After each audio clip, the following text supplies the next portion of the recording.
Hi everyone, it's very good to be with you. My name is Tim Middleton, and I'm a fellow in theology here at Regent's Park College. And the title of my talk today is Rethinking Theology in the Anthropocene. And there are a few different things that I'd like to do. Going to begin with a little bit of an overview of what the Anthropocene is about. And then I want to think about why it might matter to theologians. And I want to explore a few of the ideas that some of the people working in this area are talking about. And then I'm going to end with a little bit of a window onto some of the research that I'm currently doing on a related idea of deep time. So that's the plan for our time together today. So, the Anthropocene. The Anthropocene is the name for a new geological epoch, and it was first proposed in the early 2000s by Paul Crutzen, who was an atmospheric chemist, and Eugene Stomer, who was a biologist. Uh, and they mentioned the idea in passing at an academic conference, and then wrote it up as a very short one-page news article, which you can see on the left of the slide there. So it began life as a fairly brief note in a not very well-known scientific journal, but it's a term that has become incredibly widely used, first in geology, in the sciences, but subsequently across all sorts of different disciplines and literatures. For a rough definition, this is what the Oxford English Dictionary says the Anthropocene is about.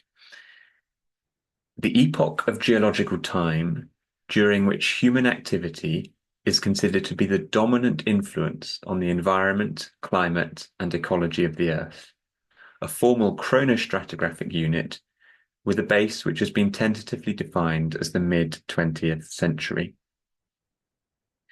So the Anthropocene means a few different things here. It means, as they say, a formal chronostratigraphic unit.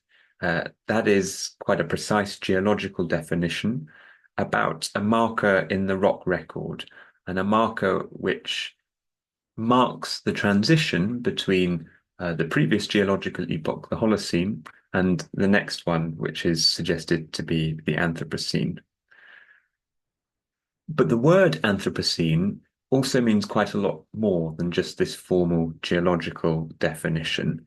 It captures something about the sheer extent of human impacts on the planet. So this definition talks about a dominant influence on the environment, climate, and ecology. And so when people talk about the Anthropocene, they're often using it as a shorthand for all sorts of different environmental problems, including climate change, biodiversity loss, species extinction, pollution, and so on. It's worth saying there's also quite a lot of debate about when the Anthropocene is supposed to have started. So here's the official set of geological time periods, according to the International Commission on Stratigraphy. And you can see right at the top left there, where it says Quaternary vertically and then Holocene and Pleistocene horizontally. The proposal, geologically speaking, is that the Anthropocene would come next after the Holocene as the next epoch. But when did it begin? Well, humans have had a widespread impact on the landscape and the environment, so some people claim, ever since the invention of agriculture. So the timing of the onset of the Anthropocene should be marked quite early, some people say, and this is called the early Anthropocene hypothesis. Perhaps even before this, hunter-gatherer societies were responsible for impacts like the extinction of certain species. So we could put the start of the Anthropocene even further back in human history. Others want to date the beginning of the Anthropocene to around the timing of the colonization of the Americas. And this is because there were massive land use changes that went on at this time that had an impact that was climatically noticeable. And so in this instance, it would be to say that the onset of the Anthropocene can be timed to a period of colonization. Many other people would talk about the beginning of the Industrial Revolution, the invention of the combustion engine by Isaac Watts, and given this is the start of the human ability to burn fossil fuels in very large quantities, this would seem like a reasonable start point for the Anthropocene. Still others have pointed to the mid-20th century as a good time to say that human impact on the environment has suddenly ratcheted up. And this is a period often referred to as the Great Acceleration, a huge acceleration in human resource use, globally speaking. If we were to date the beginning of the Anthropocene to the middle of the 20th century, this would also coincide with the period of the onset of nuclear testing. And this would be an advantage because it means that the radioactive products of that nuclear testing, which have been distributed globally, it would be very easy to spot them in the rock record, in the geological record. So it would be very easy to say quite clearly, this is the moment in time where the Anthropocene began. Now, on one hand, this is a geological conversation, but on the other hand, you'll notice that those different timing points for the start of the Anthropocene implies something slightly different about the causes of the Anthropocene, and therefore also what the potential response or solution to the Anthropocene might be. So immediately they get us into political territory. Now, all of the periods and epochs that you saw on the chart on the previous slide need what's called a type locality or golden spike. And this is a location somewhere in the world that gives the best example we have for the transition from one geological time period to another. And the scientists working on the Anthropocene have suggested that this lake that you can see here, which is Crawford Lake in Canada, the sediments at the bottom of this lake should be the so-called golden spike for the Anthropocene. This is where you can see all sorts of different changes in the properties of those sediments, not least the radioactive signatures I was just mentioning. Now, scientists have been working on the Anthropocene for the last 15 years at least, and everything came to a bit of a conclusion last March. And in March 2024, the scientists who were tasked with investigating the possibility of the Anthropocene rejected the proposal.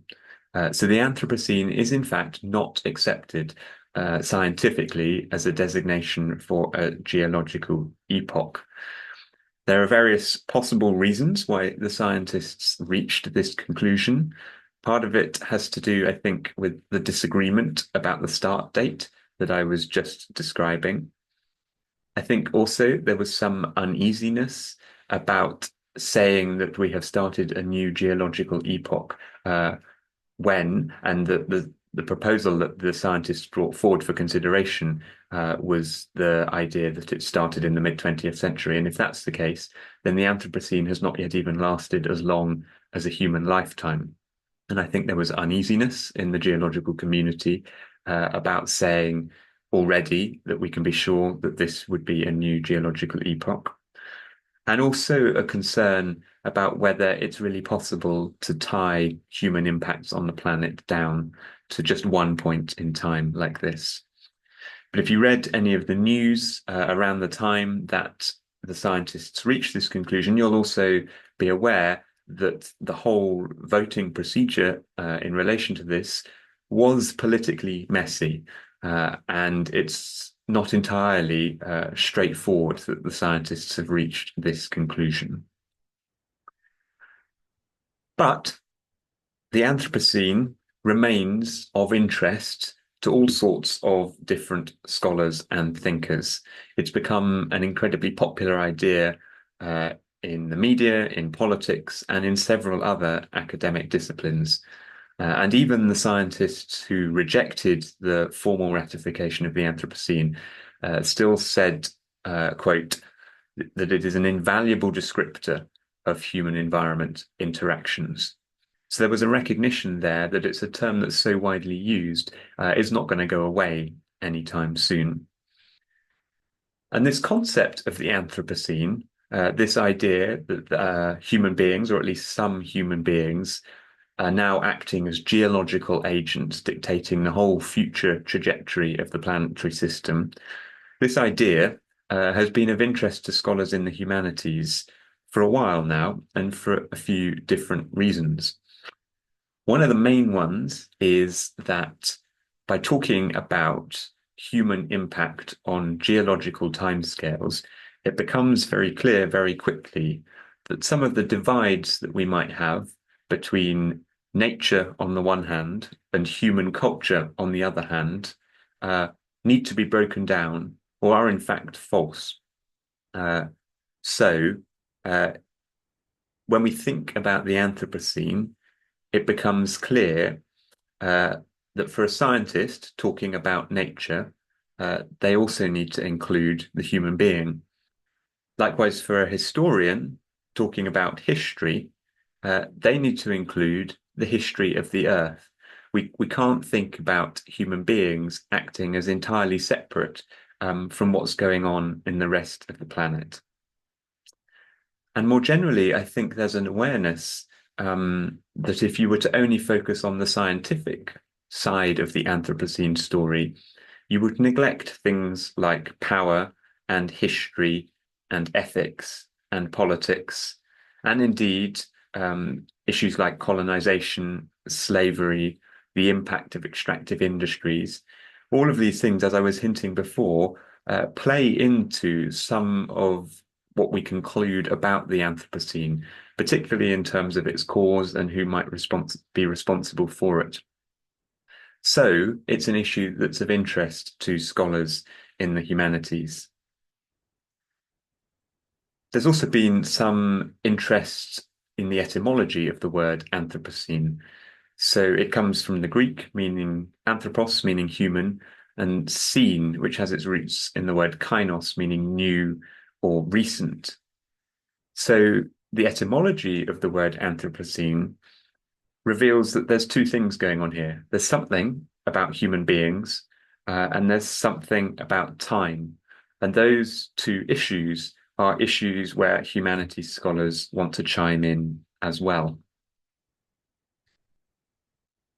Now, one of the major criticisms of the whole Anthropocene idea is that it seems to imply that all human beings are equally responsible for the various environmental and ecological problems that the Anthropocene appears to describe.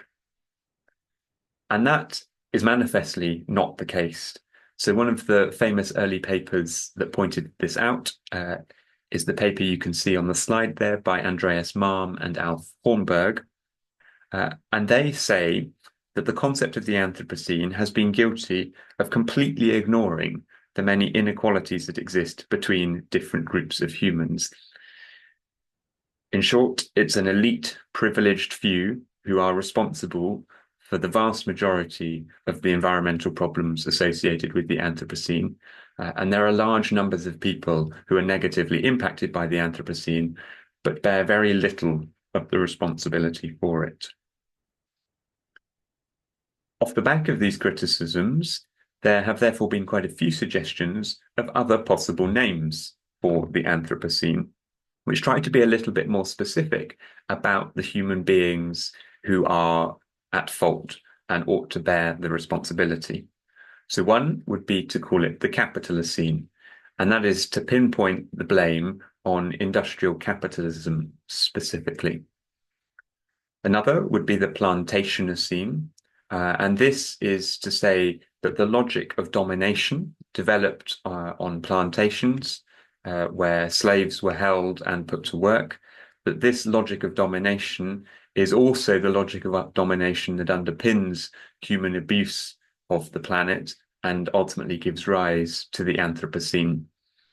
So another possibility for renaming the Anthropocene would be to point to the plantations as the source of the problem. Or another option is the so-called Manthropocene, and this is to highlight that it's specifically patriarchal and sexist attitudes that are to blame. In general, the feeling is that those most likely to be at fault here tend to be male, tend to be white, tend to be Western, and tend to be rich. So that's the subsection of humanity that really ought to be named in the Anthropocene. Okay, so I want to move now to think a little bit more about what all of this might mean for theology. So most of my work is in Christian theology, and that's the tradition that I'm most familiar with. I think it's worth saying that similar questions apply for people of other faiths and other worldviews. And I'm limiting my comments here to Christianity just because that's what I work on. But similar things could be said, I think, from other faith perspectives. As you can see on the slide there, these are the covers of a couple of books, the one on the left from 2017, the one on the right published just last year in 2024. The issue of the Anthropocene is one that theologians have begun to think about. And there are a few different ways in which I think the concept of the Anthropocene has an impact on what we do in theology and religion. One line of discussion is to think a little bit about how theologies and religions might be to blame for the Anthropocene that we now find ourselves in.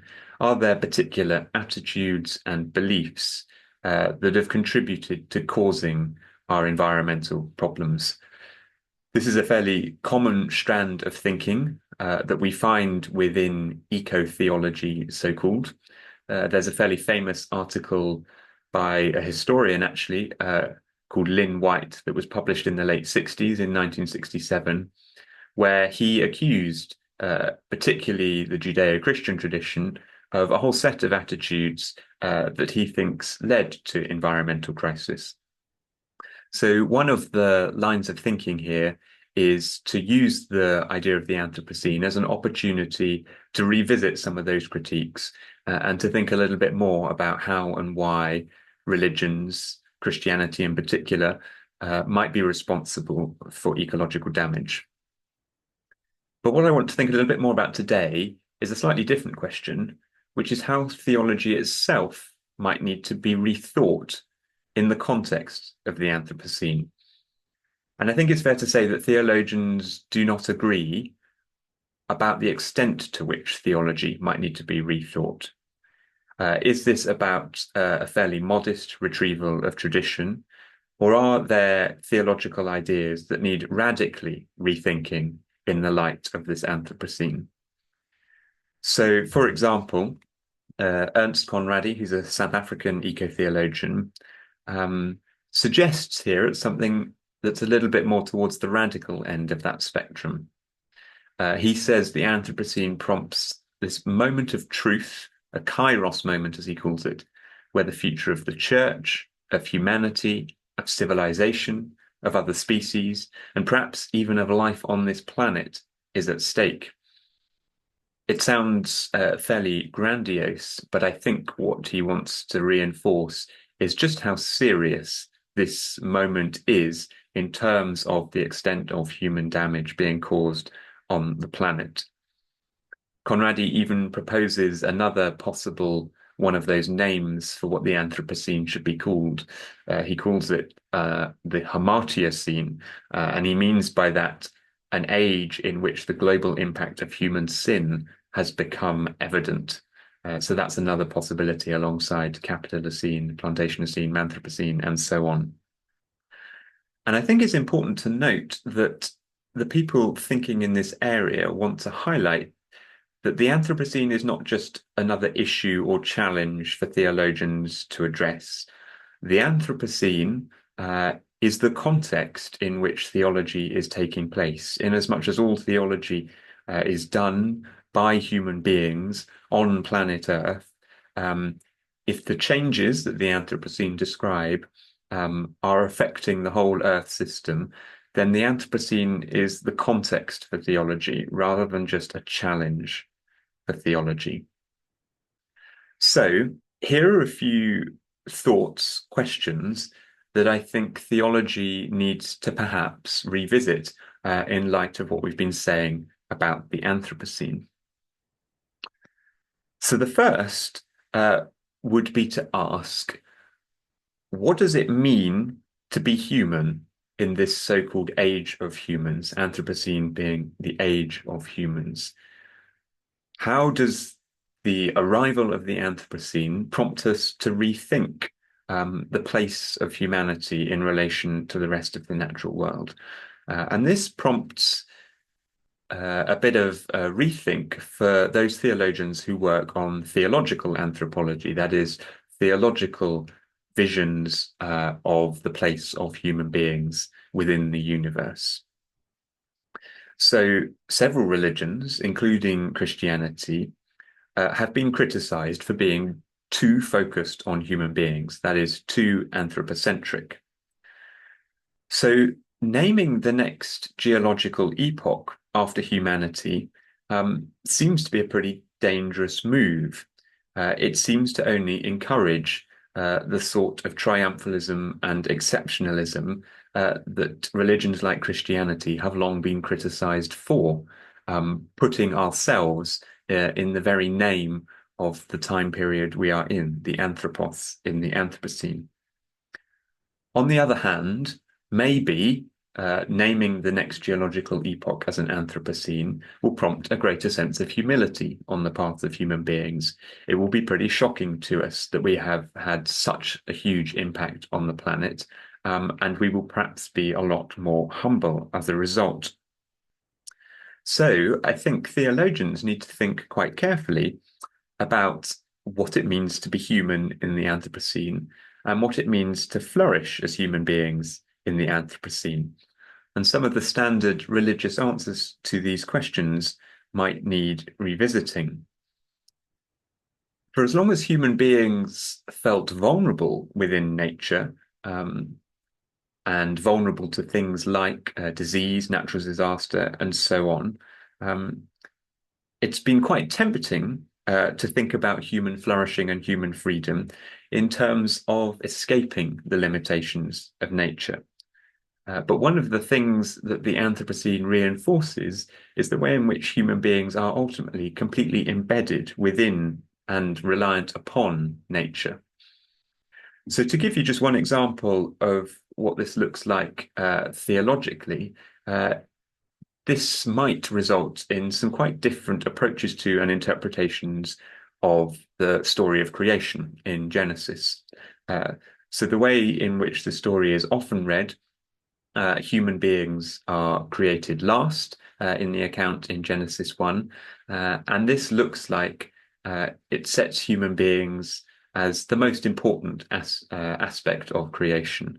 They come last. Creation is building up to this telos, to this endpoint where human beings are created as the kind of crown of creation. Well, in this Anthropocene context, maybe we need to read Genesis 1 rather differently. Maybe what we have here is an indication that human beings are last in this series of steps to creation because they are the most dependent on all the other aspects of creation that come before. So it's not quite that they're the last or the least important aspect of creation, but that they become last because they are most dependent. One of the very common ways of reading some of those early parts of Genesis within Christian theology is to think about a model of stewardship. Where it says human beings are given dominion over creation, theologians have often wanted to point out that should not be a dominating form of dominion, but rather an instruction to care and steward the natural world. The alternative suggestion here is that things are rather the other way round, It's not that human beings should be stewarding the rest of creation, but because they are last and most dependent, they are in fact stewarded by the creation that comes before, by the earth, if you like. So there are questions here, both for biblical scholars, readers of the Bible, but also for people working on theological anthropology about precisely how we should think about the place and role of human beings. Another theological question in this Anthropocene context: is the Anthropocene just an example of human beings playing God? Uh, as I mentioned a moment ago, it looks worryingly like naming this period of time after us. It's just an assertion, yet another assertion about human power, human control, and human sovereignty. And so perhaps what we really need here is theologians to get on board and offer a criticism of this particular way of behaving. Perhaps there is a theological critique of the mess we have got ourselves into here. And there are a couple of ways in which this might be expressed. This self-assertion of human power and human control could be thought of in the language of sin. It is a sin for human beings to be bringing about something like the Anthropocene. And plenty of thinkers have written about the idea of ecological sin. That is some sort of sin against ecology, ecosystems, the earth itself. Perhaps, too, it's a form of idolatry, placing ourselves at the center, naming this time period after us, inserting ourselves where ordinarily theologians would want to put God. Hence the concern about this being humans playing God. So if theology can offer some sort of criticism of what's going on in the Anthropocene, then the solution would be to think about some sort of religious conversion, an ecological conversion, some sort of ecological repentance or transformation that would help us out of the Anthropocene. And then thirdly, another area of reflection that I think theologians should be attentive to is the idea of eschatology. That is Christian thinking about the last things or the end of the world, if you like. Now, what the Anthropocene is doing is thinking about how the long-term geological future might pan out. The whole of the next geological epoch might be something that is impacted by human beings and is called the Anthropocene. Some people have even thought about what sort of geological epoch could or should come after the Anthropocene. So various suggestions have been made, things like the Symbiocene, the Ecocene, various often quite utopian visions of what state of affairs should exist. And those lines of thinking have a lot in common, I think, with eschatological visions of how the future might pan out. And so there's a question here about whether the religious visions that are put forward by people working in Christian eschatology, whether they have anything to say to those scientific visions that are put forward, perhaps under the heading of the Anthropocene. And to be blunt about it, the picture put forward by plenty of people working in climate science, ecological science, people working on the Anthropocene, is a pretty bleak picture, at least for humanity. And so theologians are having to ask, how do those bleak visions of the future square with the Christian understanding of hope? And that hope is very often rooted in the future, in how things are destined to turn out. What can we or should we have hope in? So those are just a few of the ways, I think, in which theology might need to do some rethinking in the Anthropocene context. What I want to do now is to talk a little bit more about a related concept that I've been working on in my own research, and to tell you a little bit about the sorts of research questions that I'm currently interested in.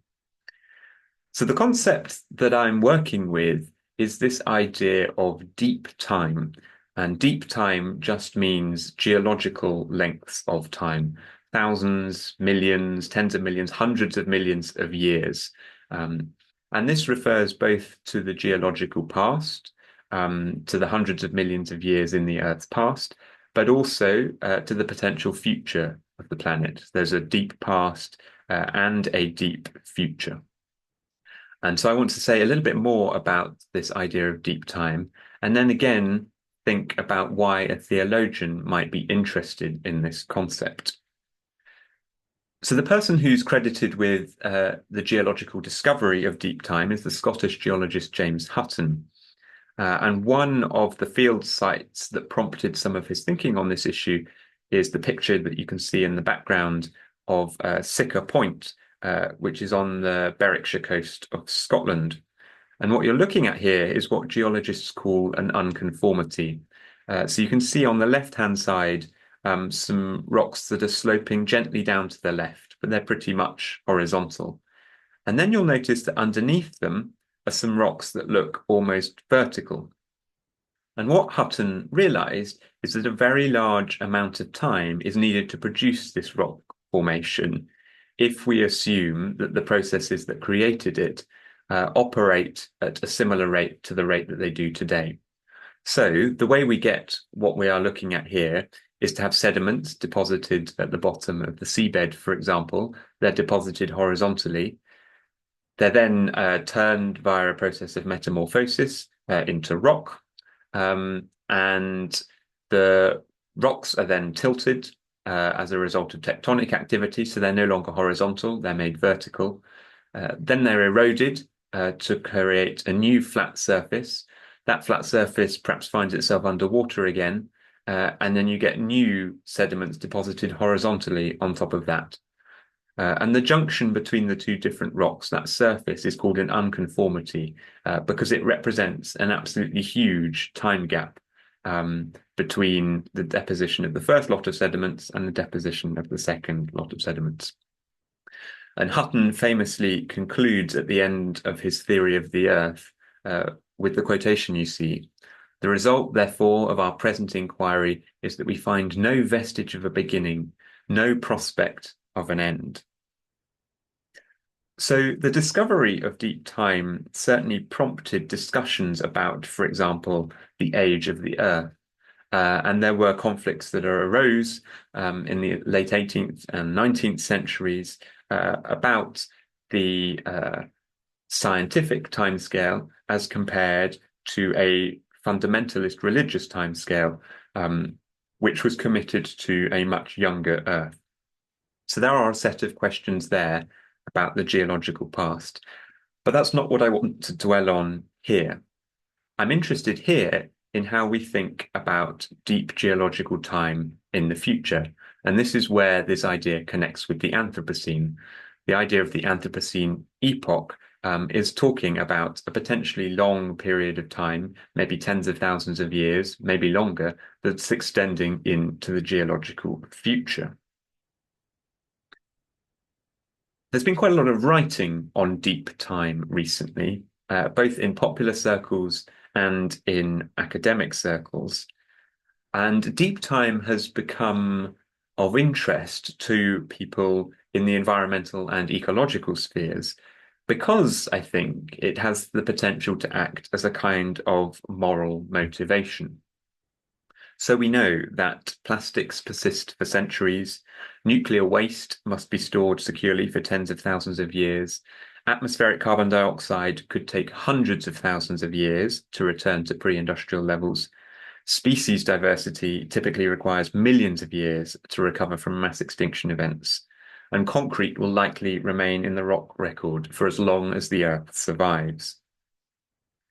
So given those extreme lengths of time for which human impacts will last, it looks like making people aware of that might serve as a kind of ethical impetus in the present, when we realize just how vast, temporally vast, the damage we are causing is. That might get us to reconsider some of our practices in the present. So this idea of the deep future, I think, is of interest to so many people in the environmental world because it has this potential to galvanize us in terms of our ethical behavior. And there have been some interesting projects that have tried to promote this longer term thinking. So just three up on the screen here. There's something called the Future Library in Oslo that was started by the artist Katie Patterson. And what they're doing there is authors are depositing manuscripts for books, but the books will only be printed once trees have been grown to provide the paper to print them on, which will take 100 years or so. So it's quite possible that some of these books won't ever be read by many of the people alive today. So this, on a fairly short timescale, just a matter of 100 years or so, is expanding our temporal horizons, getting us to think about the future. The example in the middle is called As Slow as Possible, which is an organ composition by John Cage. And it's a piece of music that lasts about 6.5 centuries. And it's being played by a small organ that you can see there in a church in Germany. And the chords are changed every year or two, something like that. And people go along and visit the church to hear it when the chord changes. So again, that's expanding our realm of thinking hundreds of years into the future. And then the example on the right is something called the Clock of the Long Now. This is a project that's being funded by Jeff Bezos of Amazon. And the plan there is to try and build a clock that will keep time for the next 10,000 years. And there's currently construction going on in a mountain in Texas, trying to put together a clock that will do this. So it's both an engineering challenge, but also getting us to try and think about the very long-term future. There's an interesting analogy here that perhaps reinforces just how huge these timescales are. So the book on the left there, John McPhee, the book Basin and Range. In that book, McPhee, who's actually the person who's credited with coining the specific phrase deep time. It's not a phrase that Hutton used. It's a phrase that McPhee used much more recently. He compares the whole of Earth history to the distance between your nose and the end of your arm, the tips of your outstretched fingers, and plots various different events from Earth history along that distance from your nose to your fingertips. And if you do that, a single stroke of a nail file will erase the entirety of human history, which is a pretty sobering reminder that at least in temporal terms, human beings seem pretty insignificant.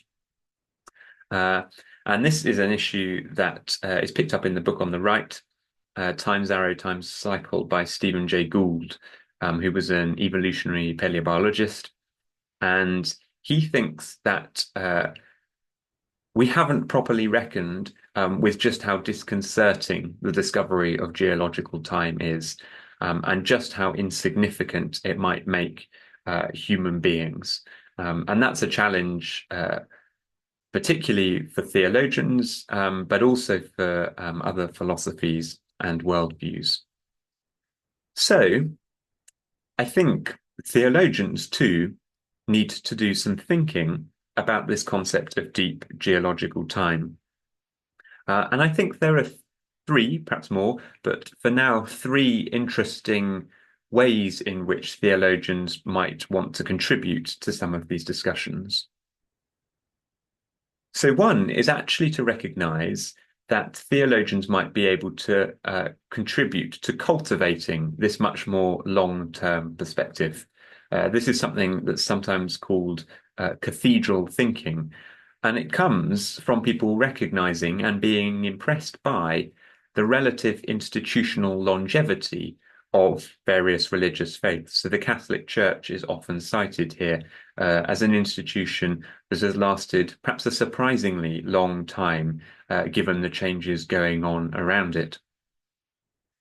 So just one of those books I put up earlier, Roman Chrysonerics, The Good Ancestor, he says this about the potential of theology to cultivate a deep time sensibility. He says, with their extensive global network of churches and community organizations, the world's 2 billion Christians have a greater potential to embed the values of long-term thinking than almost any other social movement on the planet. So here, there's the possibility that the Christian religion could lend an assisting hand. And it's often given this title, cathedral thinking, just because of the length of time that it often takes to build cathedrals. So this is Barcelona's Sagrada Familia, which is still under construction and has been for decades. And most cathedrals were intergenerational projects. The people who first started building them never saw them complete. So that's one possibility for theological engagements with deep time, is that the long-term thinking they promote might actually be helpful. A second one is, as I've put here, interpreting an aesthetic response. So one of the people who accompanied Hutton on some of his geological trips during his discovery of deep time was a man called John Playfair, and he is famous for a quotation where he says the following: "The mind seemed to grow giddy by looking so far into the abyss of time." So there's something here about contemplating these crazily long timescales, millions of years, that provokes things like awe, terror, mystery, anxiety, and the sort of insignificance that we might feel with that analogy where all of humanity could be erased in the single stroke of a nail file. And I think religions are perhaps well placed to think about that sort of feeling as a kind of religious feeling, perhaps even a religious experience. So it might be that there are the resources within theology to start grappling with this sheer scale of geological time.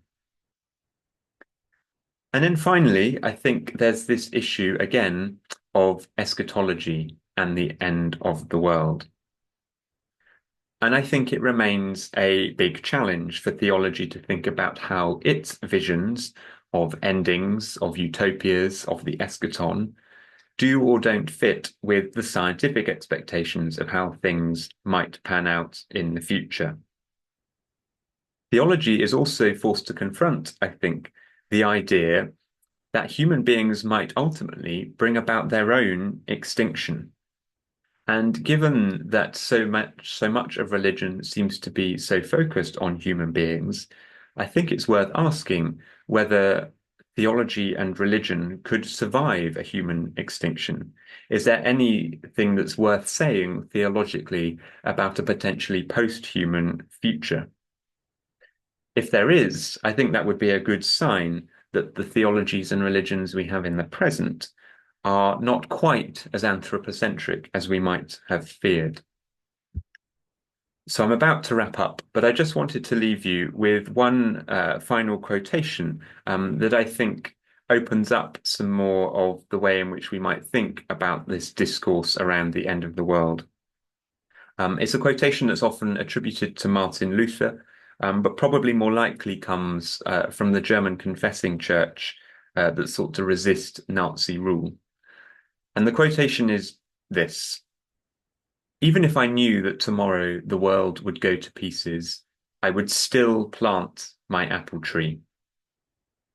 So there's something there about the act of hope involved in planting a tree that is theologically important and valuable, irrespective of what happens tomorrow, of what happens in the future.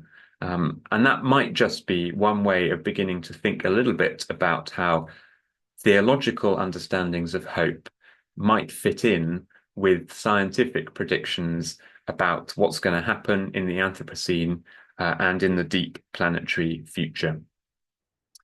So I'll leave it there. Just one final thing to mention: if you're interested in following up on any of this work on deep time, There's a series of podcasts that I recorded where I interviewed some of the experts who are thinking about these issues, and it's put out by a think tank called the William Temple Foundation. And if you search for it on any of the usual podcast platforms, you should be able to find it. So do follow up on that if you would like to. Thank you very much for listening, and I look forward to the Q&A.